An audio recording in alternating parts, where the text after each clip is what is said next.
dies.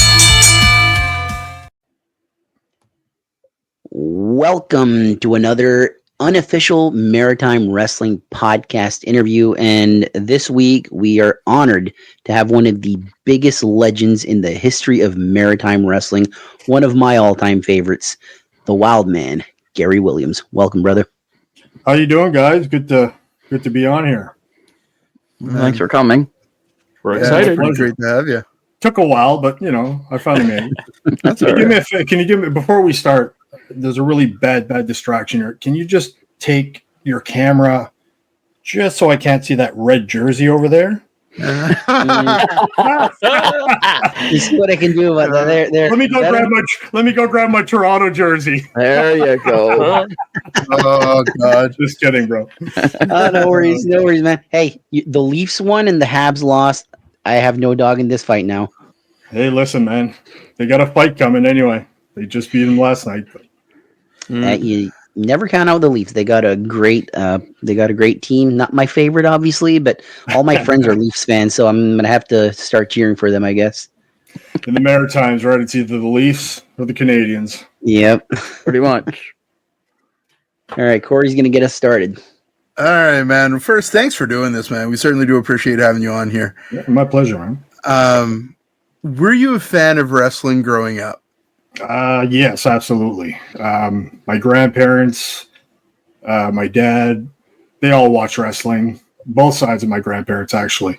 That's when they kind of started watching it on TV. And, of course, as they say, the rest is history. But, yeah, I've always been a fan growing up. Probably since the age of, 8 or 9, something like that. Yeah. Who were your favorite wrestlers growing up? And do you have a favorite match? Favorite wrestlers growing up. There's always the big three for me growing up, especially up in my teenager days. And once I got into wrestling myself, it was always Bret Hart. I would have to probably put him number one. Bret Hart, Shawn Michaels, and Kurt Hennig. Love these guys.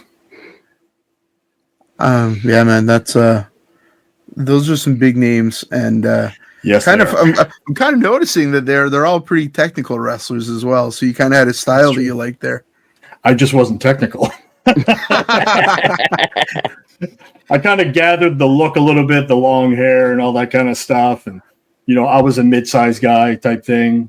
Yeah. So, nowadays I guess I'm a big guy. But, yeah, I don't know. It just these are the guys that I was drawn to. When you started training, how did you first connect with Emil? And what do you remember about those early days of your career? Do you want the short story or the long story? The long story. Oh, Jesus Christ. Whatever story you're willing to give us, Gary. So the year was 1995.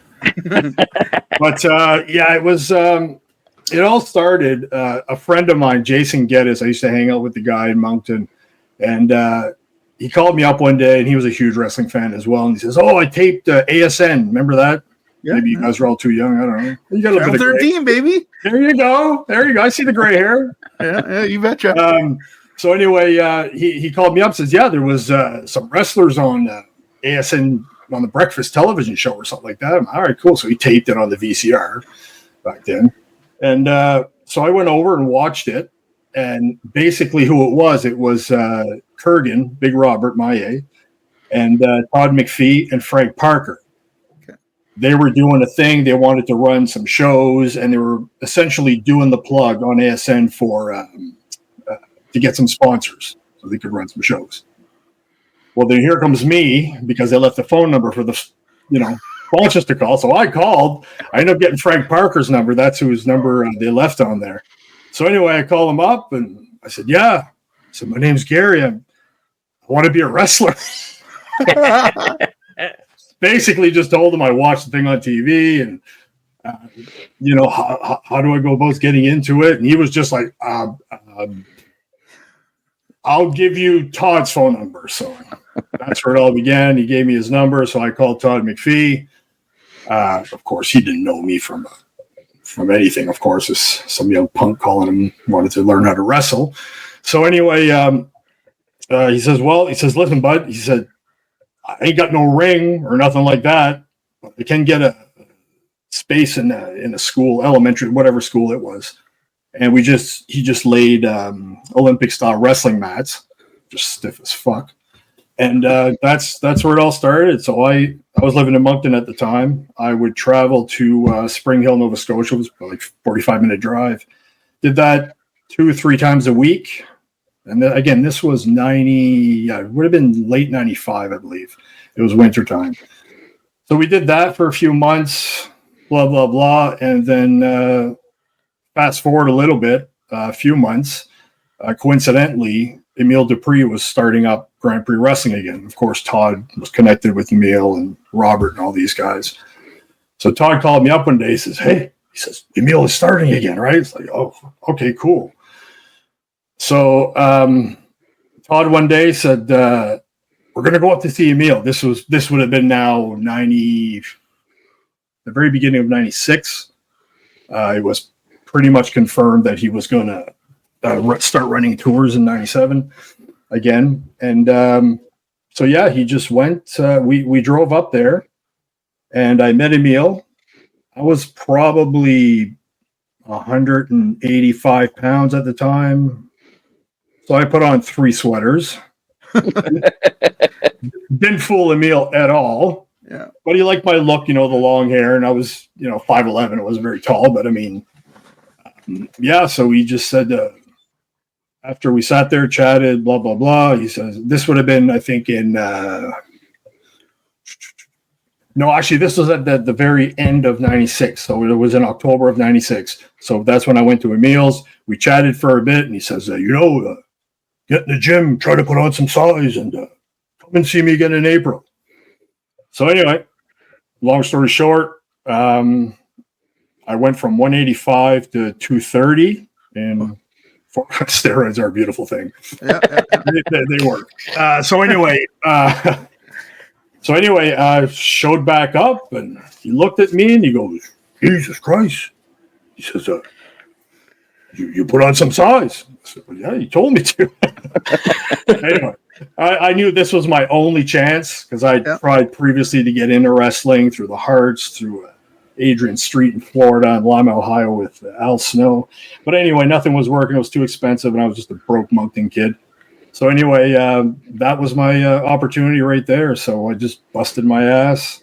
And then we started in May of 97. So I think it was like shortly right after that, sometime in April, he set up the ring, and I don't even know where it was. The ring was set up somewhere, the Legion or something. And Hubert Gallant came over and trained me for a few weeks. And that's it. That's how I got into it.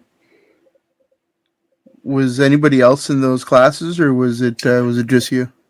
No. Todd would pop in whenever he could, of course, get some ring time. Some Butcher Vachon was there. Roger Terrio, not the Butcher Vachon, the original, but our version of Butcher Vachon. Who else would have been there? I think it was it, just Emile, and that was it. But I was the only student per se. Okay. Yeah. So Hubert trained me for a few weeks, and then it is kind of easy for me to get in because I got to work Hubert my first week of wrestling. Okay. Then he got injured, not because of me. Yeah. Talk about that first tour. That must have been a little surreal.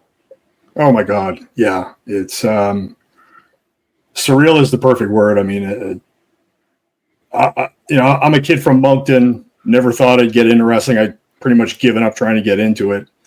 And so I got trained, and then we started going on the road. And I mean, back then, mind you, this was 7 days a week, twice on Sundays. It's not just a bullshit story. We actually did that quite a few times. And but the biggest thing was walking into the locker room. And you got to remember, in 97, there was Bad News Brown. So he was there. So, starstruck right there, but I got to try to keep my cool.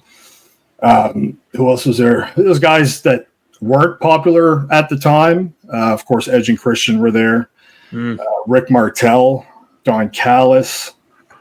Of course, a lot of the Grand Prix favorites, Cuban Assassin, Buddy Lane, Probably forgetting a ton of them, but yeah, it was surreal. It really was surreal. The funnest part for me, anyway, is drive, because I was the driver. Apparently, I'm a good driver, so I did all the driving. Emil was sitting in the passenger seat, and then the boys, most of the boys were in the back. So you had Cuban Assassin. We had two different vans. There was a ring. Anyway, it doesn't matter.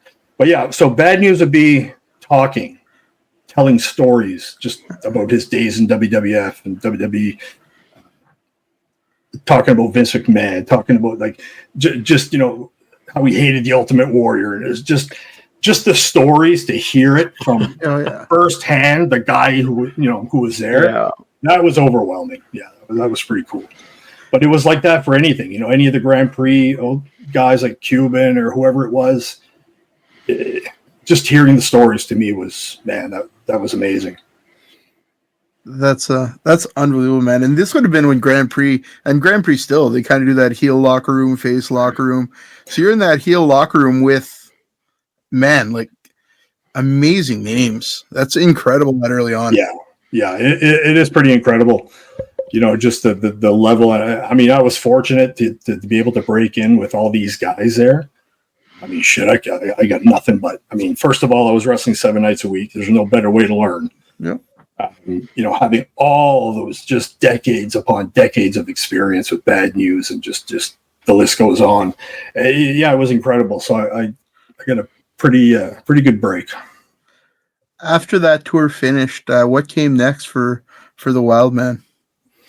Well, right after that, during the end of the tour, Leo Burke had come down. And now, just to put some substance to this story, Leo Burke was, at the time in '97, working for the World Wrestling Federation. And he was basically a scout. You guys probably heard about it, where he had guys in Calgary at Brett's house. It wasn't the dungeon. It was a private training thing right at Brett's house. And anyway, so I met Leo. He was down for a bit, for a couple of weeks or a week or something. And he pulled me aside one night and he says, would you be interested to come to Calgary? And now, of course, at that point, I had made friends with Adam, Copeland, Edge, and Christian. And so I knew about that whole thing that was going on, because they had gone to it and all this stuff. Anyway, so I was like, yeah, like, when do you want me to go? This was towards the end of the tour. So it would have been late '97. So I packed up my bags in January of '98, just a few months later, and I was off to Calgary.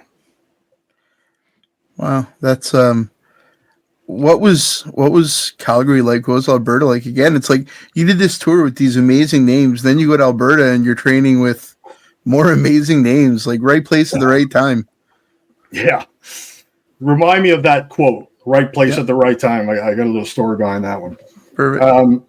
But yeah, it was, again, Todd and I went up first. I actually happen to have a friend that lives up there that I used to work with. So I stayed with him. This was right on University Drive, down next to the McMahon Stadium there, where the Stampeders play.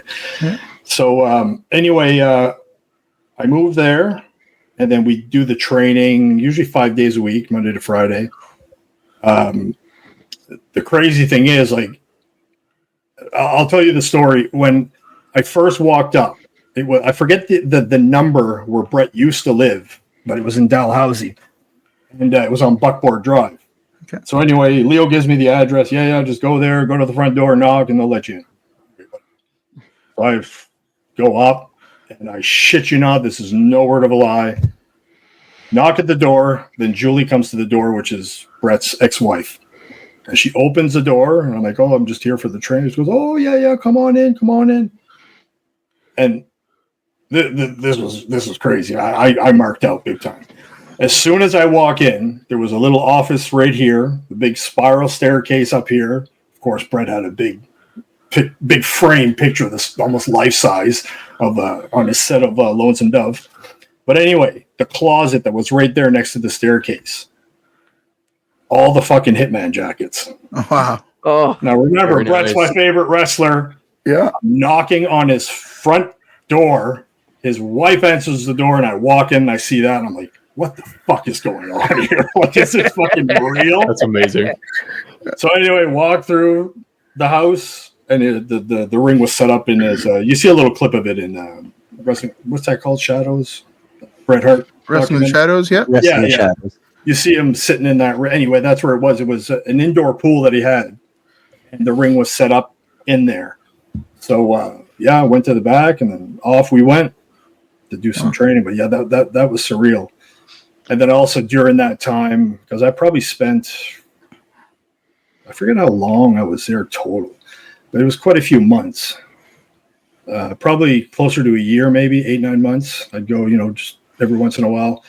And I got one day we were doing the training, and Brett was there. He was with WCW at the time, so this is kind of the little transition with the whole 97 screw job thing.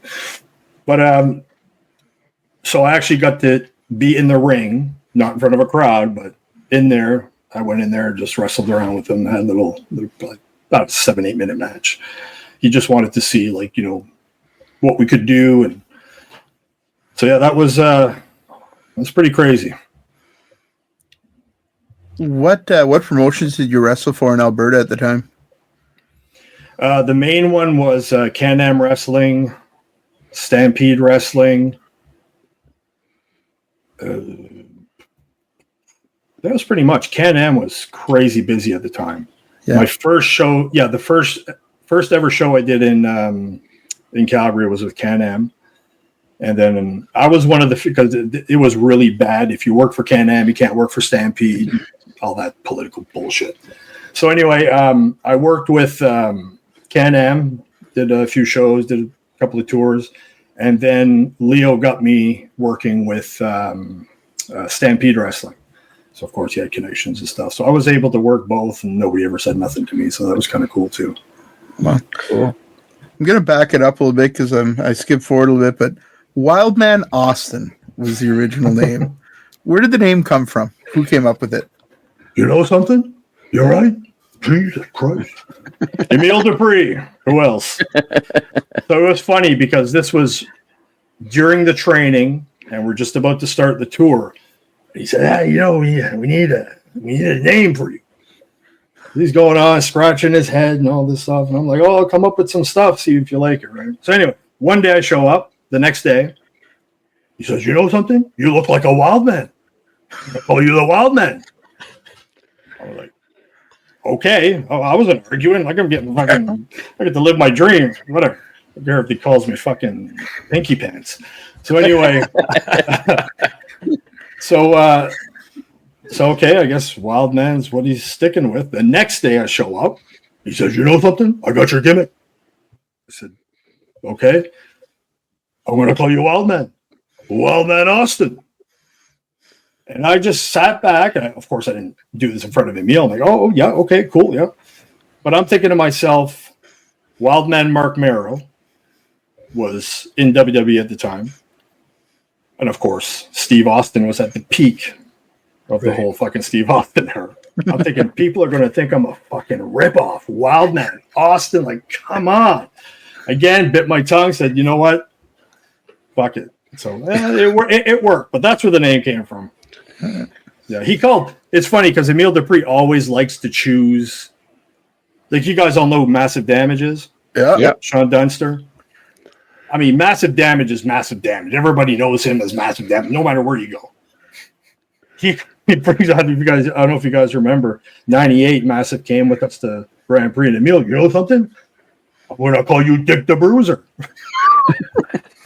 Massive is like, what the fuck is that? Gary, what the fuck, man? Why is he calling me Dick the Bruiser? It's a rib.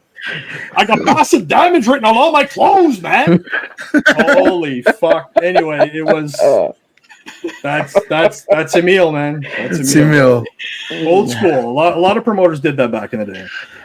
Oh yeah, man. We love Grand Prix. I think where all of us started. Most of us was Grand Prix back in the day for me in Kokang, the Kokang Arena. Oh man, yeah, good times there. Some good times. While you were out west, you had some tryouts for WCW. Can you talk to me a bit about that experience? Because again, surreal. Yeah. It's so I guess the first tryout, whatever you want to call it, WCW was so fucking disorganized. It was unbelievable. They'd fly us down, rent a cars, 5-star hotels, fucking everything. And we get there and they're like, who are you guys? Oh, we're Leo's guys that you guys who? Oh, anyway, that was WCW. So the first one we did was, I believe, we did a house show. It was in Winnipeg. It was the first time WCW had been there in a while, or at least under the new branding of WCW with Turner. So anyway, so we were out there. I believe that was the first one. So we show up, and that's where that happened. Like, who are you guys? What are you doing here? So I forget who the booker was. I think it might have been Nick Patrick, the referee. Okay. So anyway, okay. He looked. He goes, how many of you guys? Because there were 4 of us that went up. It was me, Todd McPhee, Aiden Pringle, who wrestles the Sin, and Mike McFly. So the 4 of us went down with Leo. And fuck, so many stories are coming to me right now. So anyway, they look okay. So it's a house show, remember. So it's like, figure out a tag match. You guys are up second match. Okay. so Aiden and I teamed up against Todd and Mike McFly, and we were in the second match, which is kind of funny, which again reminds me of another story. On the front page of the Winnipeg Sun the next day, WCW World Championship Wrestling, Randy Savage, Buff Bagwell, you name it, all the stars were there. Our picture is on the front of the fucking Winnipeg. I still have the paper clipping here. I was like, whoa, that's kind of fucked up. Well, that was, yeah. Oh, man. Yeah. What a great memory. I can't imagine. Dude, I can tell you into detail about 20, 30 years ago. Ask me what I did 15 minutes ago. Forget it. Like that's the beginning of Alzheimer's. Too many chair shots. But that was the first show that I did. And then we did Monday Nitro. That was in, I think it was, I don't remember. But anyway, we did Monday Nitro in Toronto. That was that was quite the experience. Of course, this was a TV taping, so everybody was there. So what they did is they actually, some of them knew we were coming, which was a good thing this time. But J.J. Dillon and Leo, they've been friends for a long time. So J.J. Dillon was the one. I don't know if he was a booker or producer, whatever he was. But anyway, he said, okay, so what we're going to do when the people start coming in, you guys will go in and have your matches. And it was myself, me and Todd worked a singles match. I think, Peter Smith was there, Kingman.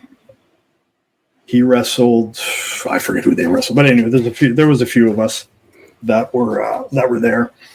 So we did that while the people were coming in, and then of course when it was time for show, that was kind of our tryout. Was anybody watching? Who knows? But Did WCW you? Was. Yeah. Did you have a tryout with the WWF as well? Yes. I would say yes, but it wasn't really a tryout. Basically, of course, I became friends with Adam Copeland. So this was May 2001. WWE was coming to Calgary for a Monday night Raw. So I talked to Adam, and I'm like, Adam, what should I do? He said, just call Kevin. Kevin Kelly was the guy to talk to, talent relations at the time.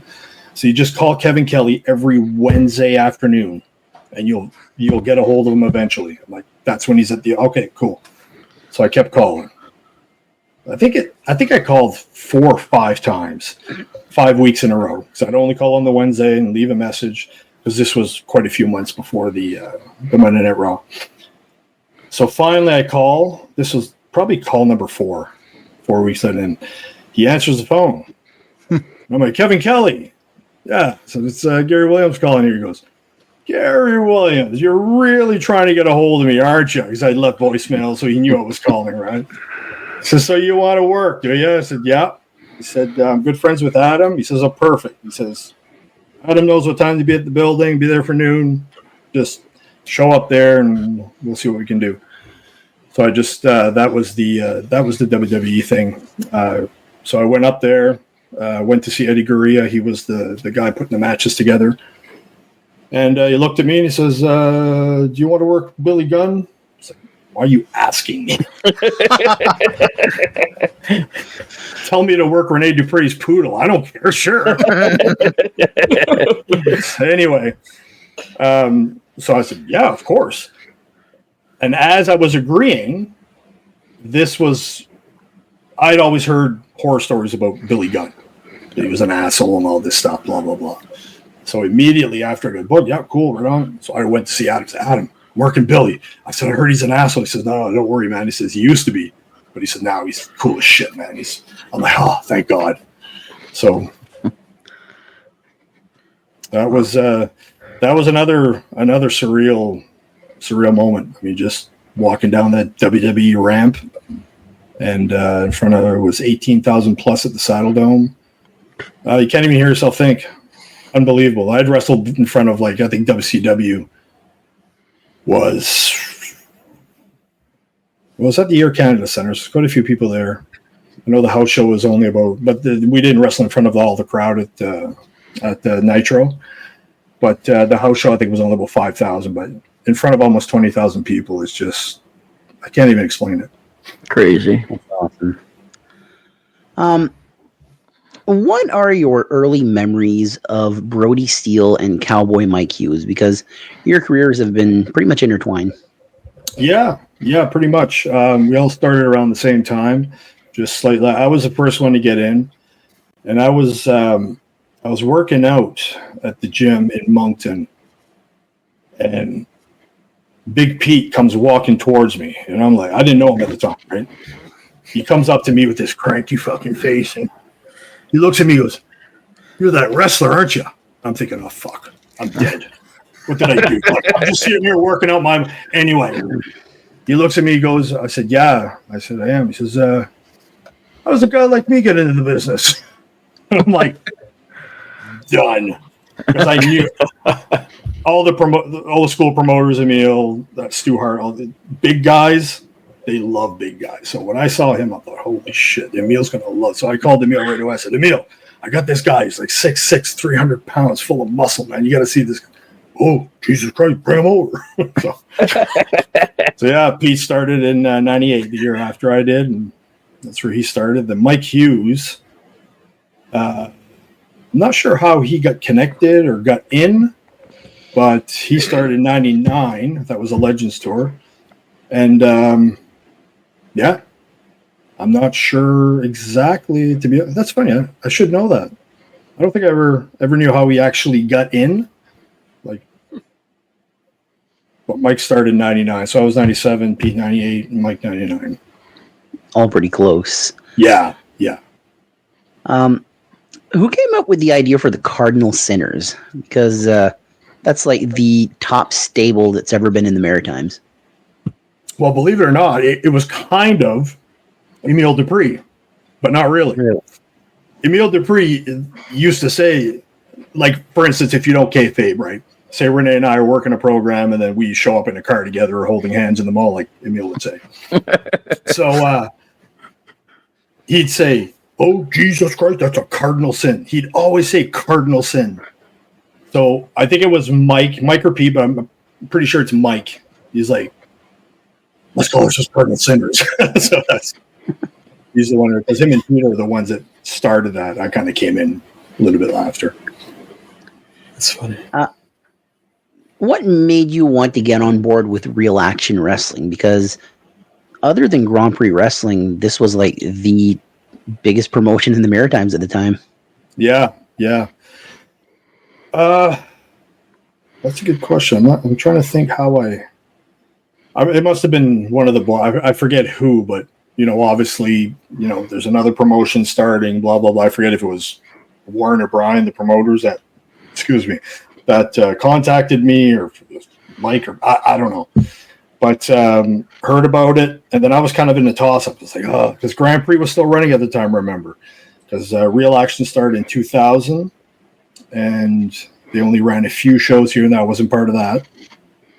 Because I started in 2001. So Grand Prix was still running, but then I kind of seen in 2000, because I worked for Grand Prix that summer, and the crowds were kind of they weren't as good. The roster was still good, but it for whatever reason, it was just dying off.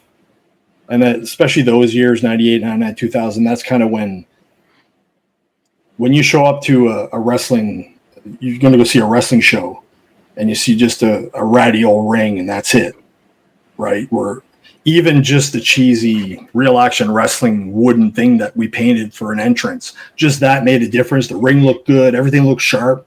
Barricades instead of ropes. You know what I mean? Like, it was presentation was a big thing that kind of just, and maybe that had partially something to do with it. But so I just said, come 2001, I was like, yeah, I'm going, because all the guys were going anyway. Mike and Pete and Bobby Roode and all these guys. So. You just mentioned Bobby Roode. You had a pretty memorable feud with him. What stands out for you about that time? Man, it was funny because Bobby broke in, I think it was only a year after me, 98, I think it was, something like that. Anyway, but when he first started working with us, that would have been, I don't think he was down in 98. I think it was 99 or 2. Anyway, when I met him, I had way more experience than he did. But he just got it. The natural Bobby Roode, like he was called here, that's the truth, right? He's just a natural. And he's just so good, even when he didn't have all that much experience. Like, everything to me, like, I'd watch him and I admire him and like look up to him like he was, a big superstar. But, he was just one of us. But he's just so good, so good. And I mean, the learning, and I learned so much from him. And again, he was greener than me, but he just got it, man. Did you expect him to get as big as he did? Because TNA World Champion, WWE, he was a champion there. Like, he's pretty much done it all. Yeah, he really has. I knew I never thought he would achieve the amount of stuff he has, like the levels he's gone to, but definitely deserving. He deserves every single ounce of success that he's got with wrestling, because, I mean, he's one of the best ones out there. But I would have never guessed he would have done that much, but I knew he was going to get a break at some point. It was impossible not to. Yeah. Last week, we interviewed New Scott, and he told us his favorite match in the Maritimes ever was the natural Bobby Roode versus Wildman Gary Williams from September 16th, I believe, 2001. It's a ladder match. And there's a story there with the belt ripping in half. So what happened there? Oh, Jesus. Well, the ladder match, they were good matches. I'll give them that. I still feel them today. But, that being said, the belt, what we were using for a belt that year was a cheap, and I mean really cheap version of the big Gold's WCW belt. You guys remember the belt? Yep. And the leather was barely thicker than cardboard. And I was like, anyway, so after being used for, most of the summer and stuff, and it started to get all crinkled up. So when it was hung up there, grabbed the belt and it wasn't coming off. And then I yanked it, the belt broke. I was like, oh well.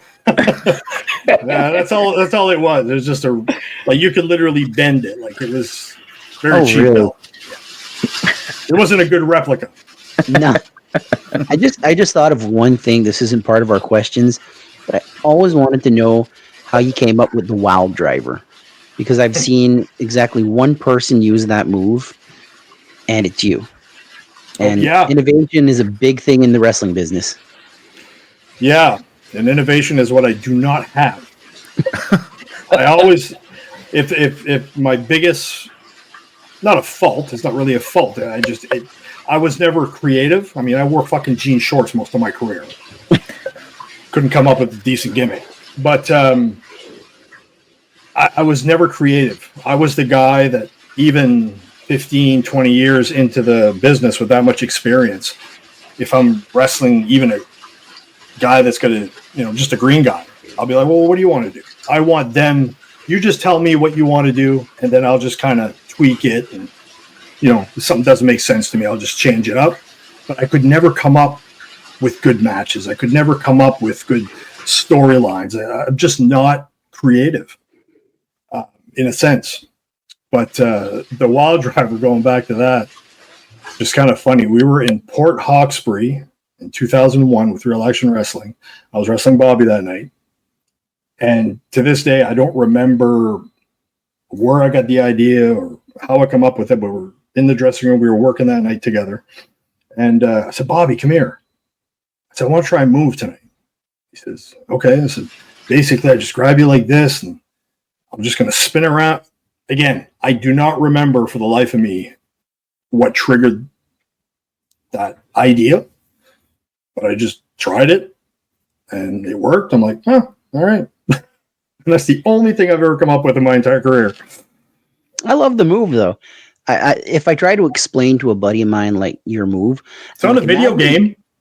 There you go. I tell them, imagine an implant DDT into a bulldog. Which has got...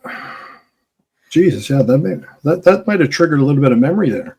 Because two of my favorite moves, especially when I first started, I love doing the DDT and I love doing the bulldog. I used to do the bulldog, all the just get in the corner, run, and then bang. So now that you say that, that might have been where that came from. So it was two of my favorite moves to do, and I might have incorporated them together. I don't know. But yeah, thanks for that. That's awesome. Oh, no worries. That's what I'm here for. What was it like working with Chi Cruz? Because that's a Canadian wrestling icon. Yeah. Again, Chi Cruz, I mean, everybody will say you learn so much. And of course, but what I really, really learned from Chi is, because I started as a bad guy with Grand Prix, and really being a bad guy is easy compared to being a baby, especially at that era where people love to cheer the bad guys, the NWO and Steve Austin, all that stuff. So he's the one where I really, really learned how to be a babyface. Like, he would just get it. Like, if you watch some of my older matches and stuff, like, we both had long hair. And I remember him saying, like, always, when you're at the ropes, always let people see your face, right? And that's just things like that. Just taught me how to be a babyface. That's the biggest learning thing from him. Yeah, Chi Cruz, just one of the all-time best, in my opinion. How he never got a break is a mystery. I mean, that guy was... I don't think I've ever heard a bad thing said about him. I don't think he's ever had a bad match.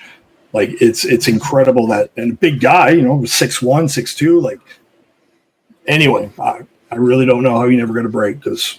Yeah. It's unfortunate for sure. Real Action Wrestling eventually closed its doors. What led to that, and what did you do moving after that? Well, what led to that were rubber checks. They bounced pretty good. Yeah, it's. I think they just, they're paying the guys good. I mean, them as well. They're running pretty much 7 nights a week, sometimes 5 or 6, but they were going pretty full time. And yeah, I think they just mismanaged money. There was a third guy, Lloyd, his name was. It was Brian. It was Warren Olson, Brian, and Lloyd. He was there the first year, and I guess he was the money guy. So when he left come 2022, that's when, things kind of went south. Matches, the cards were still amazing. They were solid. A little bit of a different roster, but really good. Guys like, Kazarni, Sin, these guys. it's even shit. What's his name there? Oh my god. Anyway, a lot of guys, but yeah, they just financially wasn't there. And what did you do after Real Action Wrestling? Went to ACW, I think it was called. Okay. Yeah, that was Bobby Bass, Buddy Lane. Yeah. Oh, Atlantic Coast Wrestling. Yeah. Yeah. Okay. Yeah. Okay. Duke McIsaac and myself are the two. When Real Action folded, we were the two only guys that were accepted to go with ACW. And of course, you had Bobby Roode, Mike Hughes, Cowboy Mike, there, Kingman, Peter Smith. They were all there, so they obviously put in a good word for us. Cool. So another guy that we wanted to touch on again here. So you worked with Rene Dupree during your time in Grand Prix Wrestling. How was that experience? 73 matches we've had together. Quite a bit. And that was in the first, that was the first 3 years that we worked. Yeah, sir, what was the question? So, like, how was that experience working with him? Like, how was he amazing? In the ring, I guess? Yeah. Amazing. Very similar to Bobby Roode when it comes to just natural ability. I had the unfortunate opportunity to work his brother, Jeff, a few times. Man. Anyway, enough said there. He didn't have the natural ability, but Rene, it's funny. I was driving down. This was '98 when Massive Damage and I were driving from out west down here. And when I showed up, Emil had the ring set up in his backyard, and he wanted Rene to start wrestling. He was 14 at the time. He was like 6 feet, 210 pounds. It's crazy. Anyway, so I went in the ring and just screwed around with him. Emil was there, just wrestling around, doing some stuff, just see what he could do.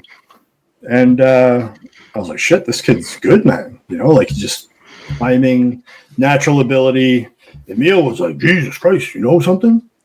I think I'm going to put you two together to start the tour. Sure. And that's what we did. And man, we had match after match. And again, this was like pre-internet days, at least where everybody had the internet. Right. So we could do the same match like Monday, Tuesday, Wednesday, Thursday. We could probably go 2 weeks doing the same match, and nobody, unless the towns were really close together, but usually they're pretty far, just like the old days of Grand Prix. But so yeah, we wrestled, and then when we get to Cocan, that would be our Monday Night Raw kind of thing, right? And we've had some amazing matches. But he was just a natural. It's incredible. Oh man, that's good. That's good to hear. Because he was, to make it that far, you need that type of talent, right? And I mean, if you can say that 100%. Early, yep, yeah. Just cool. He just got it. Whether it came from Emil's blood or whatever it was, but Jeff didn't get that gene. That's for sure. But now, like, to touch on a different phase of your career here. So in 2005, you launched the Wildman Academy and helped train a new generation of wrestlers. And I mean, we know a lot of them here, but it would include like Troy Merrick, Damian Spades, Chris Madison, to name a few. Why was passing the torch important to you? I moved back from Alberta. Like I lived in Calgary for 8 years, or close to 8 years. And I moved back here at the beginning of, late 2004 or whatever. But so when I moved back out here, shit, what am I going to do? And I thought to myself, I should start a wrestling school just to make, extra money. And I would have had zero business teaching anybody if I wasn't taught by Leo in Calgary with that training we did and stuff. That's where I really learned. But, and I figured, hey, I can do this, right? So I just started doing it, just to get extra cash, really, especially when there was, when wrestling there was no tours or anything happening. Yeah, that's where it kicked off. Yeah. Well, it's a good crop, that's for sure. We can all agree on that. Hindsight's 20. Yeah, looking back, I'm like, geez, like none of them made it to the big times. But I mean, success is not judged by. But I look at guys like Troy Merritt. I mean, how can I be prouder of anybody than him? Yeah, 100%. I mean, he's accomplished more than I have in his shorter career. You know what I mean? Like the guy has been all over the world, and he's training guys. Does a better job than me, probably. And he's just an all-around when it comes to wrestling. And he was a guy that was not a natural getting trained. He was a tough one at first. I was like, man, what is wrong? Because when I first seen him, he comes in, he's like this metalhead, long blonde hair. And I'm like, he's kind of reminded me of myself when I was younger. So I kind of, took him under my wing. But man, he was the fucking shits. He just fucking couldn't even take a fucking hip toss bump.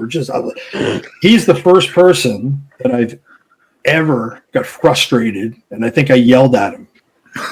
First time. I mean, I'm not a yell. I got plenty of patience, and it's because I wanted it for him, right? I knew he had it in him.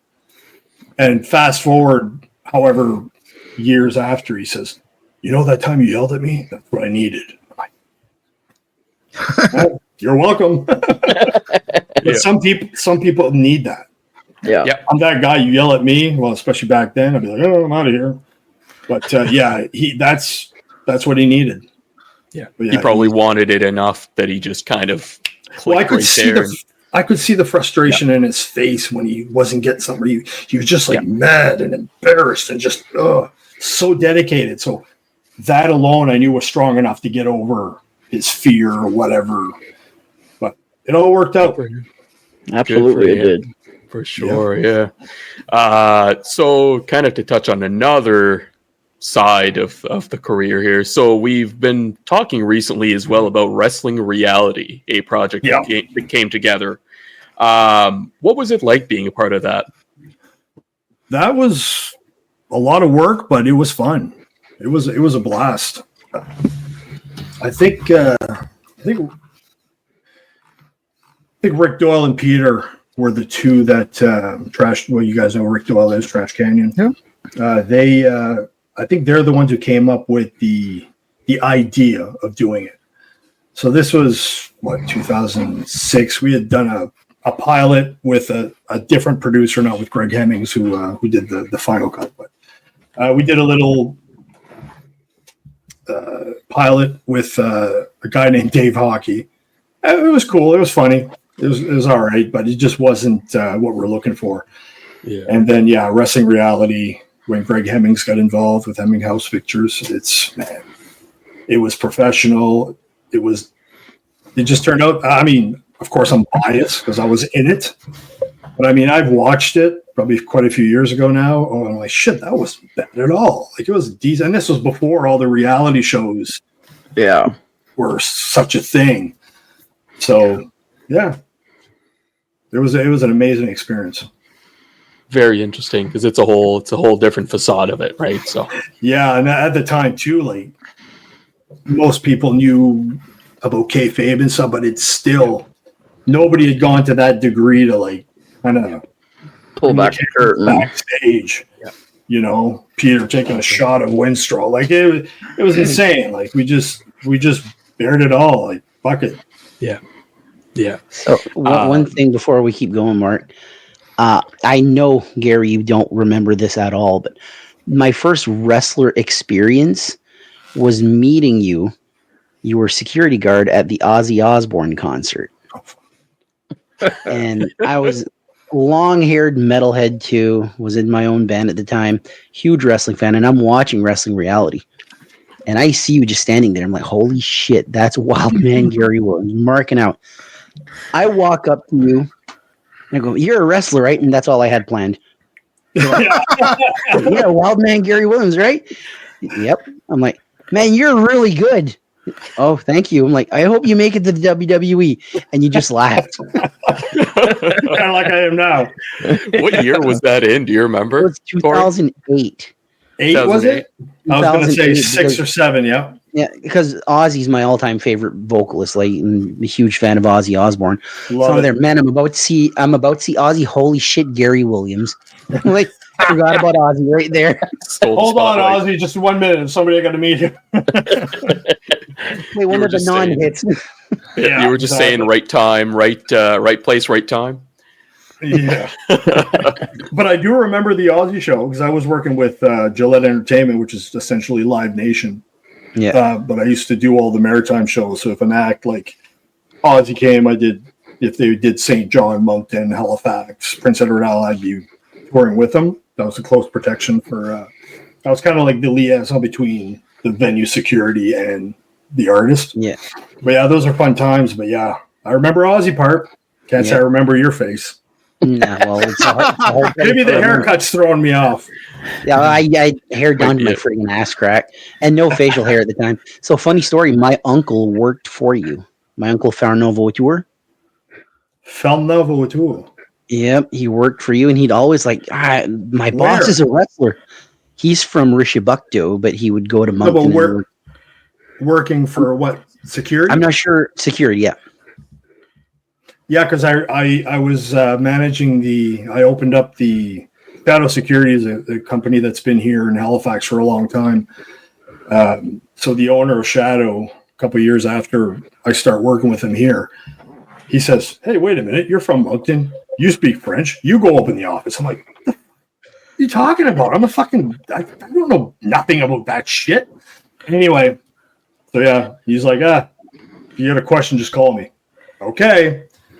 And Sure. Yeah, so yeah, that would have been no. Jeez. I can't say I remember the name, but couldn't put a face. He's the guy that got me into wrestling. When I was a baby, he'd come over and he'd put Grand Prix on. I was like, literally, it was the dying years of the original Grand Prix, and put WWF on. And he brought me to my first Grand Prix show in '99. And he's like, he was on the show. He was the Wildman. The Wildman. That's hilarious. Yeah. Wildman Austin. Yep. That's how he remembered you too. I still got the Wildman Austin shirt. First shirt I ever got. Very nice. Yeah. To move forward now to IHW. So what led you to join IHW and start the feud with Titus? I had a feud with Titus. I suppose I did wrestle him quite a few times. I never considered it like a feud, but I guess, yeah, we wrestled quite a few times. IHW, I think, I don't remember exactly. I mean, the wrestling community, as you know, is pretty small, especially when you're in the business. But, yeah, I think I was just asked I remember they were kind enough to let me, the students do their first match there. I remember Irishtown, IHW with Spades and Chris Madison against Jeff. Aaron Haggerty. We were talking How can I forget about Aaron? Aaron Haggerty was officially my very first student. He's the first guy who contacted me once I started advertising for it. It was like months before we got trained. But anyway, yeah, Aaron Haggerty. I think we were talking about those shows. Yeah, I was there, man. It was those were some special. That was all there was at the time was IHW. Yeah, in New Brunswick for sure. Yeah, and they were doing really well. Yeah, like there's nothing else going on. I mean, Christ, a lot of good talent there, man. Like Julian and Titus, Sidewinder, just all these guys, man. They were a really good bunch. So was that what led Remy Petit? Yeah, Remy. Can't forget him. Fucking love that guy. Was that what led you? Your students getting there? Was that kind of what guided you to get? I don't know. I can't remember. I think I probably worked for them before that. Yeah. I really don't remember. Okay. Yeah. Hey, that's all right. But how about UCW? Because you had a solid run in UCW, including the championship win. Do you have any memories of that chapter at all? Or Oh yeah. I mean, UCW was a huge part of my career, really. It's funny, little funny story to this one. I knew who Chuck Martin was, and didn't really know him that well. I just ran into him a few times, heard some things about him. So he bugged me from 2005 right up to when did I first wrestle with New Scott? I need New Scott right now. Or I can check my Wikipedia when I do frequently to find out shit about myself. Anyway, he used to call me all the time. You should come work for me, and I just didn't. And one night, I think it was 2008, the first time I worked for him. So he bugged me for a couple of years, and for whatever reason, I just didn't. I don't know if it's stuff that I heard, but anyway. Long story short, Mike Hughes called because Mike was working with him. He says, why don't you come work with us at UCW? Blah, blah, blah, blah. I'm like, I said, oh, you're working with them too? He says, yeah, man. Oh, sure. Right. So Mike Hughes is kind of the one who pokes me to go in. He says, oh, it's all good, man. You get paid, blah, blah, blah. So, yeah, that's when I started. And, I mean, I'm glad I did. And, you know, Chuck Martin, he's never done anything bad to me. It's always been straight up. Always, all his promises came through for me. Never stiffed me on pay. That's some of the stories that I heard. He was always good to me, man. Nothing bad to say about him. Good to hear. Yeah. So now to move on to a further question down the career path, but what made you decide to retire from full-time in-ring competition, and was it a tough decision? Like, what was there a lot of thought into it? Which time? Because wrestlers retire like 6-7 times. True. Well, like full time. Well,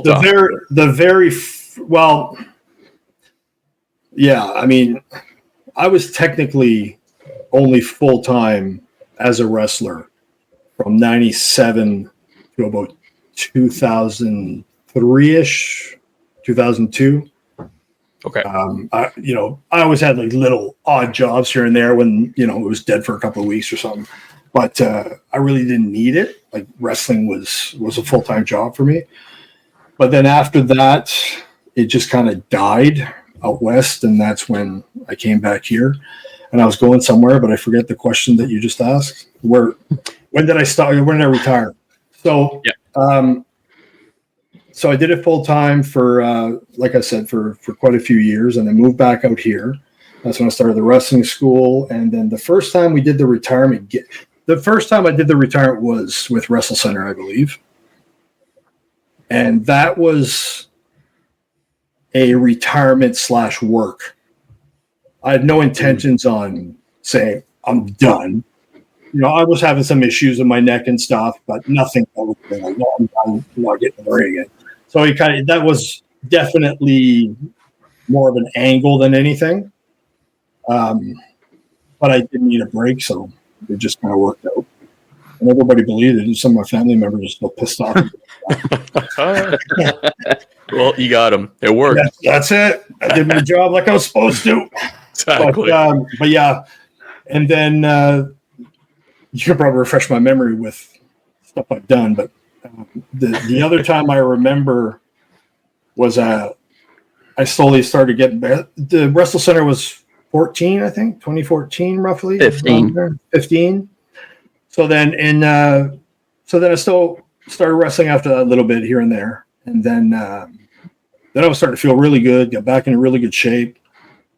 And in 2017, that's when I kind of had I guess it was kind of a scare. I mean, I couldn't even stand up straight. If I'd stand up straight, if I'd just walk like anywhere, within 30 seconds, my whole left side would just go numb and just in complete pain. So I always had to be arched over.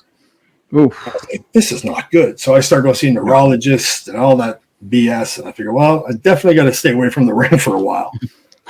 And this was after I had a little, in 2017, that's, I did some stuff with IHW down at the old Cosmo or whatever it was. I was doing a nice little tour and everything, and then all of a sudden it just nope. So that kind of was, but there was never an official retirement. I just stopped wrestling. No, I don't know if this is a New Scott fact or what it is, but actually, since you mentioned earlier, I kind of figured I'd take a look at it. But your Wikipedia page there's a line here that says April Fake 20th, news. 2014. Fake news. What was that? What's that? What was that show? Like April 20th, 2014. Was that like an official like in-ring announcement of retirement, or like That would have been the Wrestle Center one. would it have been? Yeah. Yeah, because Makes sense. I went out and said, okay, I'm done. I'm retired. Okay. My parents drove down from Massachusetts to come see that because they believed it. I didn't even clue them in. Man. I'm like, I want to see my parents. A couple more marks. What the heck? Oh, that's right. They're ringside. They're pissed at me too. Anyway, yeah, that was Wrestle Center. That would have been around 2014, and then that's when did the retirement gimmick, and then when did I do the thing with Pete giving me like 3 consecutive choke slams? That was we had a match, and I don't know if I dubbed it. I don't fucking remember any of it. Well, don't remember where it started, but we had a match. And then I'm the one, of course, who came up with, instead of giving me a choke slam, I wanted to give me 3. When my fucking neck is screwed up. Yeah, that wasn't very smart. But yeah, so we did that. And then I didn't wrestle for a little bit after that. Yeah, it's all very blurry, man. One too many chair shots, I guess. Oh, it's funny knowing CTE and concussions like we do now. Well, I remember back in the day, I mean, getting a chair shot to the head, I mean, that was like a fucking headlock, right? You did it so many times, especially out west. So when I'd wrestle somebody and we're going to use a chair and he's going to hit me with it, I'd always tell him, you're going to pick up a chair, fucking use it. Don't give me one of these fucking things. Like, fucking hit me. Don't worry about me. Just fuck. As long as you hit me in the center of that chair, I'm good. Hit it right here. Bang. So I remember every time I'd be like, as soon as the chair's just about to hit, I'd close my eyes, and then I'd hear the bang, and I'd see this big white flash. And I'm like, that was a good one. I'm like, yes. Down I go. Well, fast forward, because I thought, back in the day, a concussion was like, well, if you get knocked out, right? Yeah. Or if you're sick afterwards, right? I was like, I kept bragging all my career. I never got a concussion in my entire career. Well, fast forward to this day, and it's like, yeah, when you get that big white flash, that's a sign of a major concussion. I'm like, that's why I don't remember shit. Yeah. Sorry. Oh, go ahead, Mark.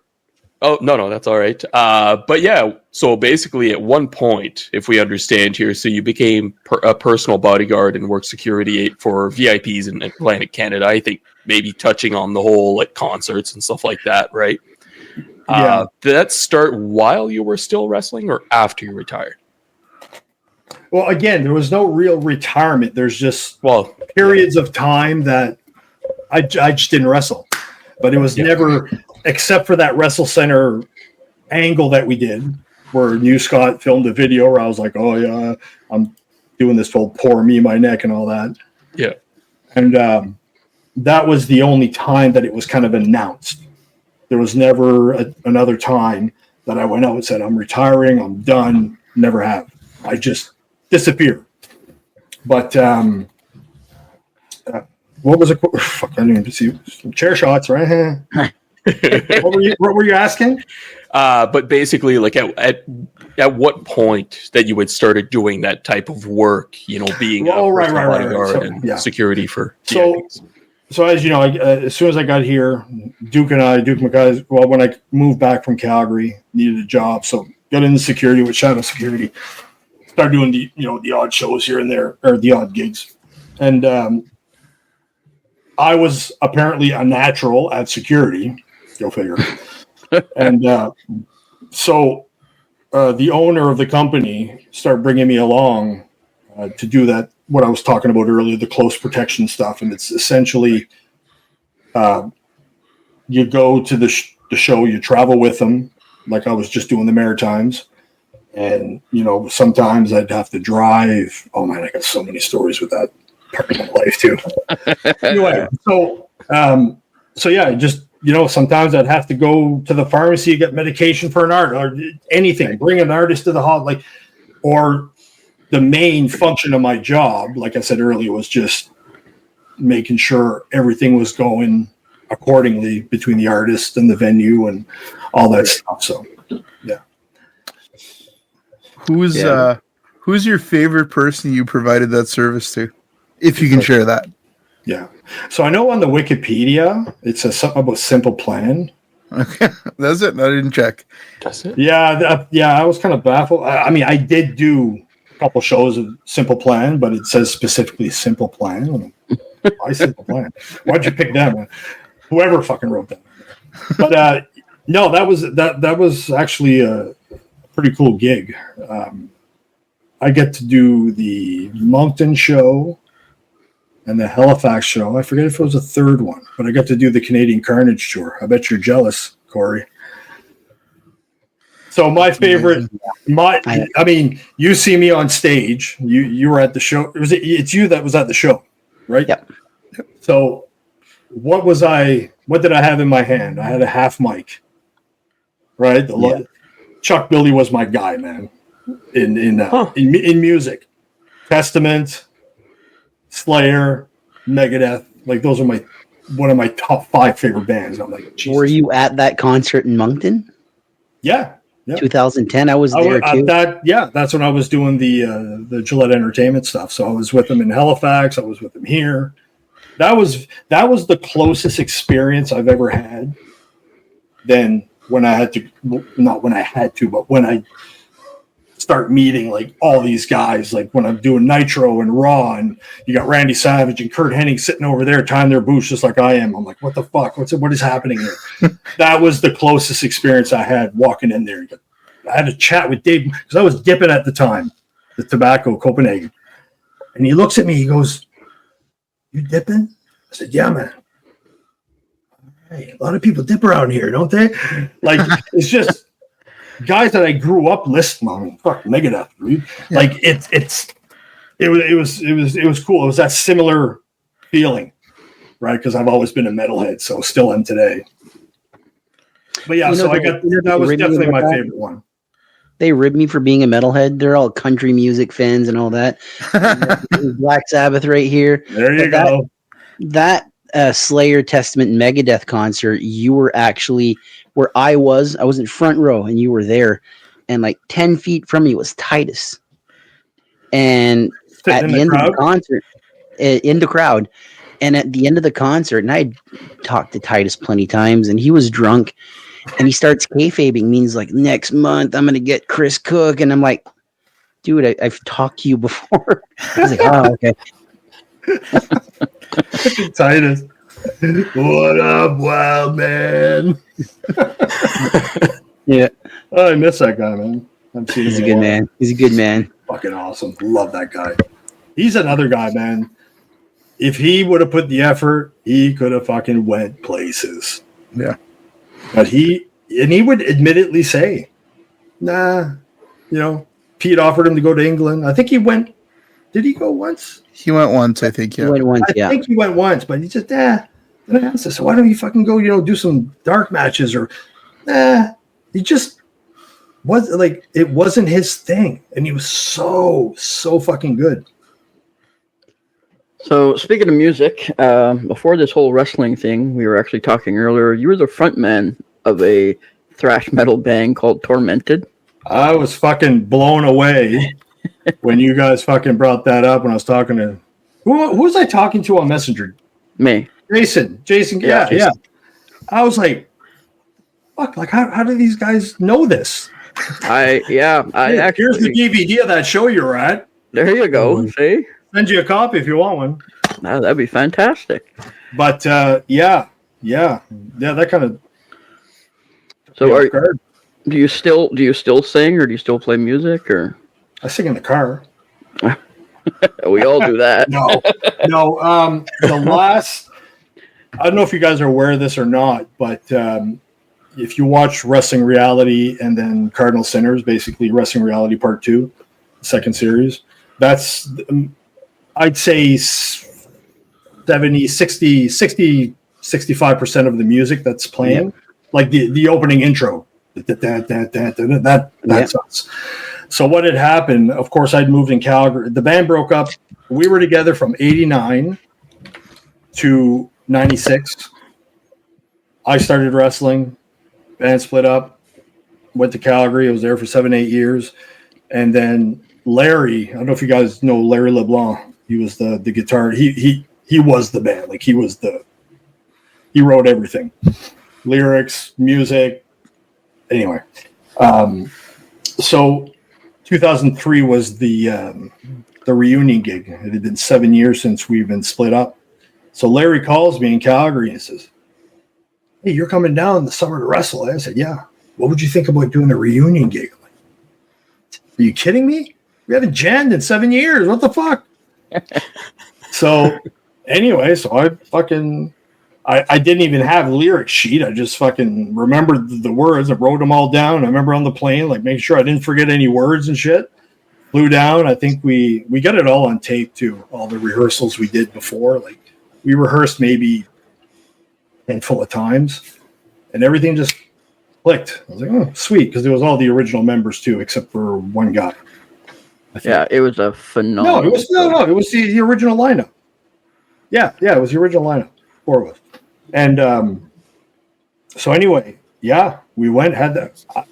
We were all floored. I mean, Paramount Lounge is not big. Yeah, but the fact that it was packed, I was like, what the fuck? Where were you guys when we were fucking trying to fucking, right?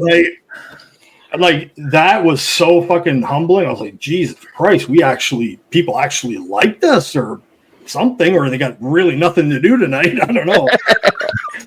But man, that was obviously the last show we did. But it was by far the best show we've ever done. I remember seeing you the first time probably in, I want to say 93, 94. I was just graduated high school. I was at a show. I actually bought your guys' EP cassette, a white case. I don't have that one with me. And yeah, I mean, you're 5'11", but you weren't a big man. And then I wasn't really into wrestling as much at that time. And then when I went to the reunion show, you were massive when you come out. I thought to myself, what in the hell happened here? I think I remember correctly, I was about 252.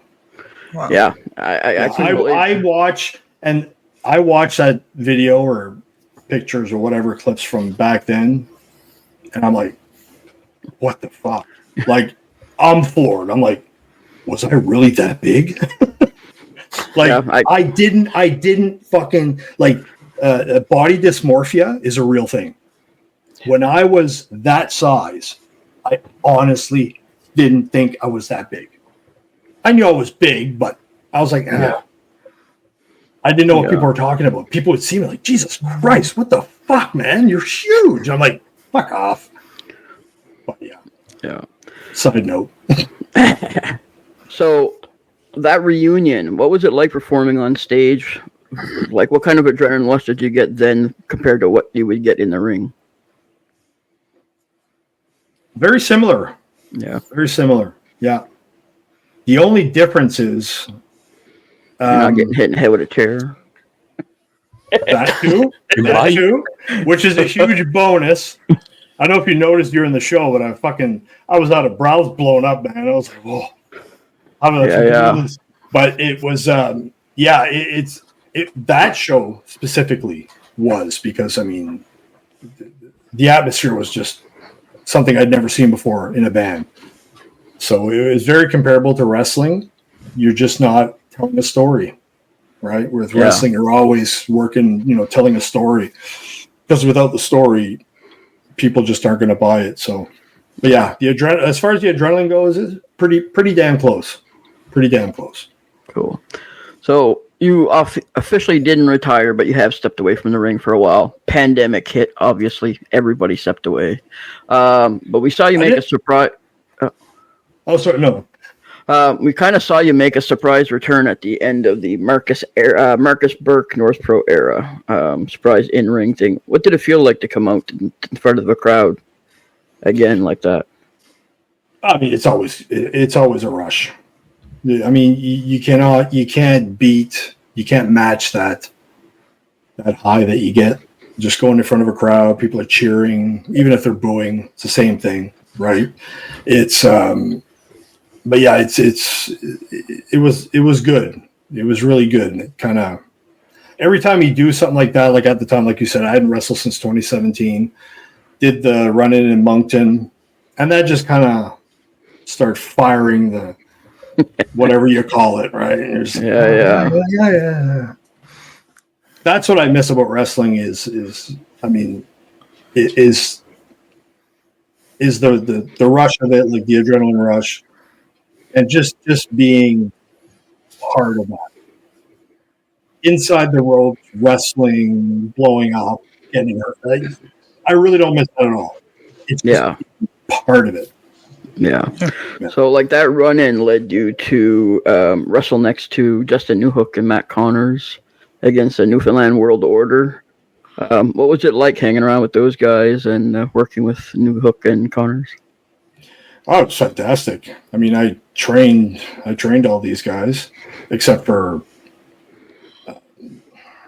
who the fuck was this? It was an 8-man. See, I can't even fucking remember a few months ago.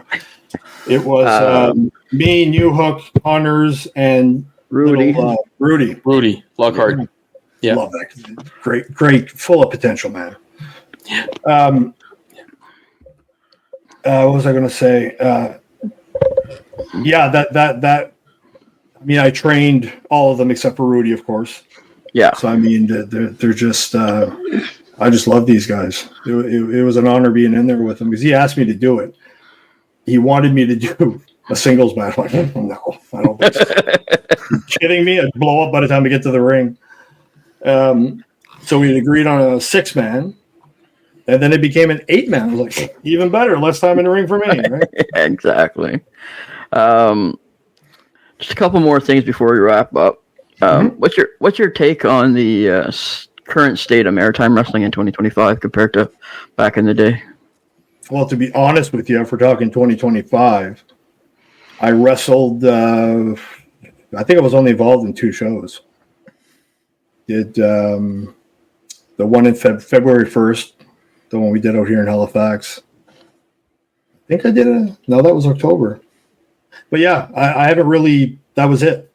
So I really haven't. I used to go watch a lot of the shows, especially UCW. I just go hang out in the back, just to be in that environment. That's the stuff I miss. But as far as 2025, it seems to be going well, but I'm not a big social media guy. Yeah. So I really don't know what the hell's going on. So for the up and coming wrestlers that are listening to this podcast, what's your best pieces of advice to give them, that people that are either getting into the business or want to grow within the business? Just listen to guys with experience. Listen to anybody who's got a lot of experience. I don't give a shit if you hate them, if you don't like them. Listen to them, because everybody's got something valuable to offer. You guys like Bushwhacker Luke, like him and I are pretty good friends, and it's like the stuff he says at first, you're just like, what the fuck is he talking about? And that doesn't fucking make sense. Go in the ring and try it. Yeah. Whatever he suggests, go in there, do it.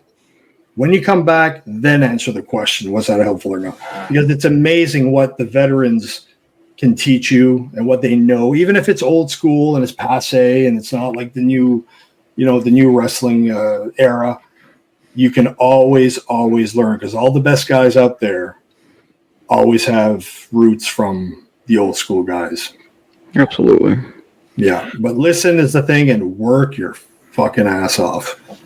I mean, I can sit here and say, oh, I never made it to the WWE, as a contract or stuff like that. But I mean, that's 100% my fault. I didn't try hard enough. Simple as that. Right? I don't regret anything that I do, but I do regret what I didn't do. And that pretty much stems from like Adam Copeland. He's the perfect example. Bobby Roode's another one. But Adam Copeland, even back in 97, when he was a nobody, I was on the same card as him, wrestling, really good, obviously. But there was no I want to make it to the WWE and I want to be this. No, he would say back in '97 that him and Jay and Christian would be WWE champions in the future. Like there was no plan B. There was no what if or maybe I'm going to try. No, don't try. Fucking do it. And that is the hardest thing to do. Everybody, no matter what your dream is, it doesn't need to be pro wrestling.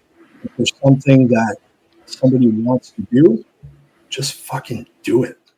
Don't bother yourself with anything else. Don't bother with the plan B. It's the only way you're going to succeed. And Adam Copeland is the perfect example of that. There was no plan B. There was just, I'm doing this. And look what he's done. And you can see that actually. There's a talk show where he was on there and Bret Hart was sitting as I don't know if he was one of the hosts at that time, and he stands up for a question. He's like, how do I make it on TV like you? Like straight up. Serious question. And you could tell that kid wanted it. Like that's all he wanted. Yeah. And how bad do you want it? You know? Yeah. Oh, well, I've got a girlfriend. I've got a dog. I don't want to leave. Yeah. Pack it in now, or just do it as a hobby. But if you really want to make it to the top, it's sacrifice. You got to put the blinders on and just be wrestling. That's it. No excuses, no bullshit. Stay out of relationships. Just the last thing you want is anything to hold you back. But it's not easy. Everybody gets comfortable, right? Yeah. That's probably the most poisonous word in the world. If somebody gets comfortable, you're fucked. Yeah. Yeah. I see that you're on the poster for a 6-man tag team coming up with Sabotage in July. I am? Voice. Holy shit, really? So is that the only match that you have for 2025 so far? Yeah. Yeah, that's all. And again, Dave contacted me, and of course, same thing. He wanted me to do a singles match with Tom. I'm like, no way. No fucking way. Tom can be as bad as shape as me. It doesn't matter. I ain't fucking doing it. I just know I'm not ready for it. Yeah. I can, in a 6-man, I can do my 30 seconds of bullshit in the ring and then go catch my breath for half an hour. But yeah, it's, I just know my limitations at this point. Yeah. I'm not in the greatest shape, but, all my doing, of course, I'm just a lazy fucking cunt. That's all I am. But, comfortable, right? Right? Being comfortable. Right? What's your excuse to not go to the gym? I didn't want to. It's hard. Yeah. I'm going to break a sweat and my hair is going to get messed. Oh. But no, there really is it's. Yeah. I mean, I'm going to be 53 here soon, and it's.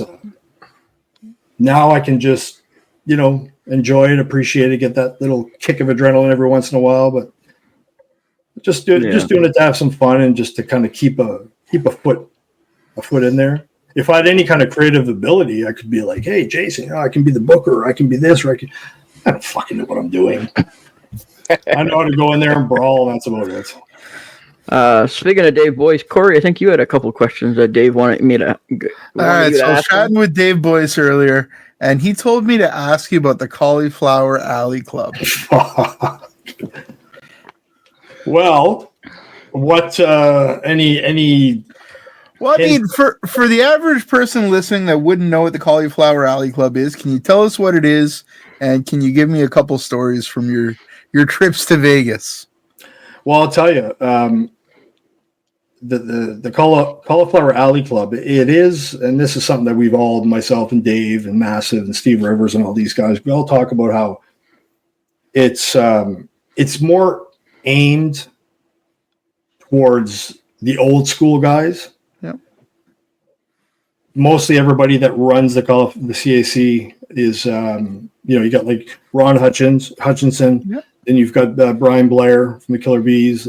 So it's older guys, and they haven't quite adapted to the new era. So I think if they were to like modernize the CAC, because it's a cool place. I mean, I've gone 5-6 times since the first time I went was 2015, and I pretty much go every year except for COVID years, of course. But it's like I got to meet Kevin Sullivan there. I got to meet like Nick Bockwinkel before he passed away. I got to meet Haku. There's just so many people that just show up, and it's like it's a cool environment to be in, especially if you. It's a good networking place too. Madison Miles, I mean, she goes to the CAC, yeah, because she's into wrestling, she loves it. But her main goal when she used to go to the CAC, or when she goes to the CAC, is to network, and that's smart. Sure. I mean, think about it. Like, you're rubbing shoulders with guys that have been in the business, that are still in the business. Like, you never know who's going to be there. You know, there's old school guys, there's new. It's all in all, I think it's a great experience. I mean, you're in Las Vegas, even if CSC sucks. You're in fucking Vegas, right? So, I'm going to Vegas here in about 3 weeks, so I can't wait. Is Boyce a shitty roommate for the CAC? Do you recommend staying away from that? I would love to sit here and shit on Boyce, but man, that fucking guy. I just fucking love the guy, man. Oh, yeah. We all do. We roomed together for the first time. First time we had roomed together, and it was just so, like, I guess he's a lot like we don't fucking bother each other. We don't ask, oh well, you know, are you gonna? We just fucking gelled. You know what I mean? Like, I'm easy to get along with, and apparently, at least for me, he was too. Like, it just, yeah, I think the world of him. No, Dave's awesome. I'm still kind of perplexed why I don't hang. Well, then again, I'm fucking extremely antisocial. I don't hang with anybody. But yeah, like, he's a guy that if we hung out, we would definitely be a best friend. At least I would consider him a best friend. Yeah. He's a fucking awesome human being. Dave's also a very generous guy. Dave was one of the first guys that gave us the time of day on our podcast. And nice. Something we'll never forget, man. Dave's a class act. He's always been phenomenal with us, and we don't have enough good things to say about him. We love him. Dave's the fucking shit, man. He's the man. Yeah, he's awesome. And fucking, you get fucking great deals. Man, I shared a hotel room with him. We had no fucking resort fees. We had fucking... Dave's the man.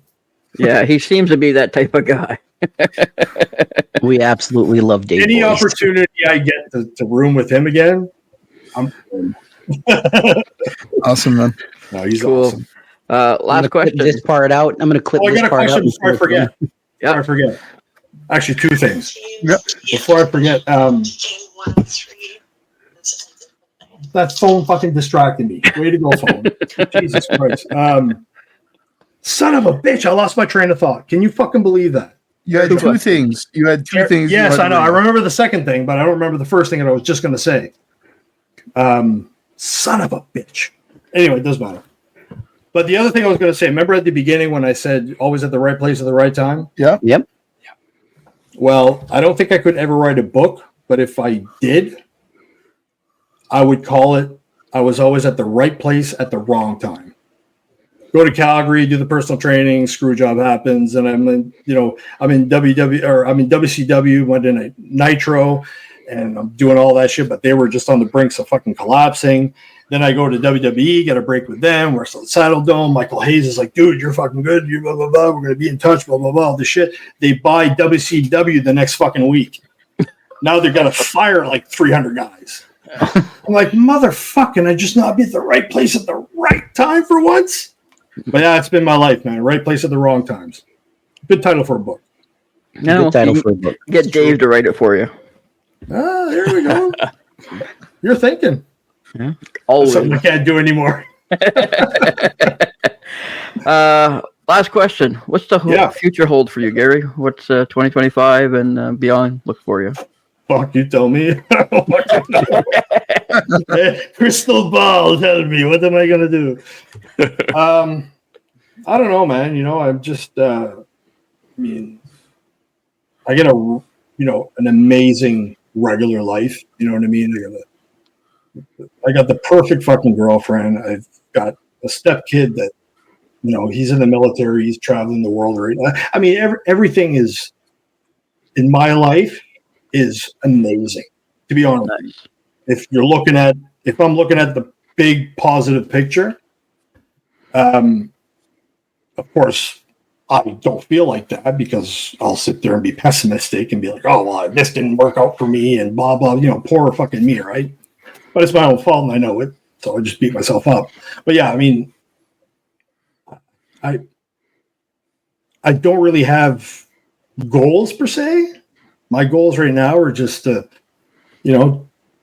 just stay healthy, do the best I can, try to dip my feet into wrestling every once in a while. It's not like I'm going to go for another tryout or anything like that, right?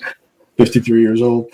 But yeah, I don't know. Future will, and with the way the politics are going, fuck, who knows what the future's going to be like. Yeah. We ain't going to go into that, now, are we? That's a whole other podcast. Yeah. You think Trudeau was bad? Oh, Jesus. Anyway, enough of that. If ever you want to dip your foot back into the wrestling, you're always welcome here. That's for sure. I appreciate that, man. Absolutely. Oh, that was the other thing I was going to ask. It just dawned on me. Okay. So you guys are the Unofficial Maritime Wrestling Podcast. Who's the official? So funny story there. So, I'm interviewing you guys now. So there are two reasons for that. So we also, myself and the other Corey, we have another podcast about senior hockey called the Unofficial BSHL Podcast. Okay. So it was a take on that. But also, out of respect to the wrestling business, none of us are trained. We're fans, basically. Yep. And calling ourselves the Official Maritime Wrestling Podcast sounded wrong. So this is basically a fan's perspective. We're just trying to show our fandom. So we're the Unofficial Maritime Wrestling Podcast. So there is no official? No. There is no.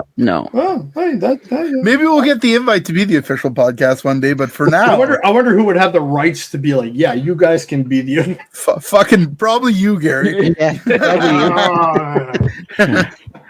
Yeah. So with that being said, this has been an absolute trip. One of my all-time favorite guys in the Maritimes. Well, thank you. I appreciate that, man. People don't realize that without people like Wildman, Gary Williams, Cowboy Mike Hughes, Brody Steele, keeping the Maritimes alive, the wrestling in the Maritimes right now probably doesn't look as healthy as it does right now. So from myself and the entire crew, thank you so much for all you did. Well, thank you, man. That means a lot. Thank you very much. So with that being said, thank you again, and we will see you next time. All right. Thanks. Thanks for listening to this week's episode. Don't forget to like, subscribe, and remember to catch us here every Wednesday for a new episode. Please visit us on Facebook, Instagram, and more. Links are in the description. See you next time. Don't miss out and don't be late. Hear wrestling talk.